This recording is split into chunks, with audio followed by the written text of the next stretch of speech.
Land Transportation Office 6. Indian ay magpangdakop sa mga nagabayulara sang no face shield, no ride policy. Mga driver ging kalipay ang lihok sang LTO matapos una na nga ginacharge ang mga madakpan sang reckless driving. Mga local government unit ginhatagan sang ligwa agud magdihon sang ordinansya santo sa pulisiya sang LTO. Ining balitang gitutukan ni John Sala.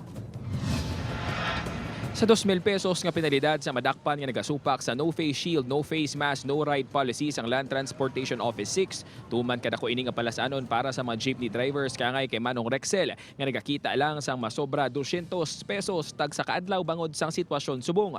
Gani tuman ang kalipay sinisang may baluan nga temporaryo anay nga ginpaiway sang LTO 6 ang pagpangdakop. Di mas mga iyo pabor sabon sir eh. Apisa na ginpaiway sir, gina-require gyapon naton sir no. Oo sir, ginakuan gyapon sir. Reckless driving ang ginatumod nga biolasyon sa LTO. Ginpakamaayos ang ahensyang ipaiway anay ang pagpangdako pagod mahatagan ligwang mga LGU sa Bugos Carion nga makadihon sa mga layiangot sa pulisiya. Nag-commit ako with the subject sa approval sa atong Regional Director si Eric Tabaldo. So, kahapon Tuesday lang kami nag-resume sa among opisina and during that time, he instructed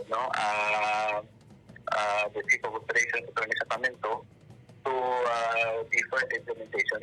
Dugang pa ni Attorney Hiduspan apisar nga wala na isang dakpanay responsibilidad sa gihapon sa mga driver nga magpatuman sini para sa kaayos ang ilang mga pasahero. So, maski kina-defer na mo implementation, we strictly advise the drivers also to enforce this protocol.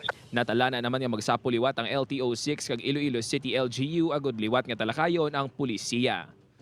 Upod kay Cirilo Renduque, John Sala, Buona, Western Visayas.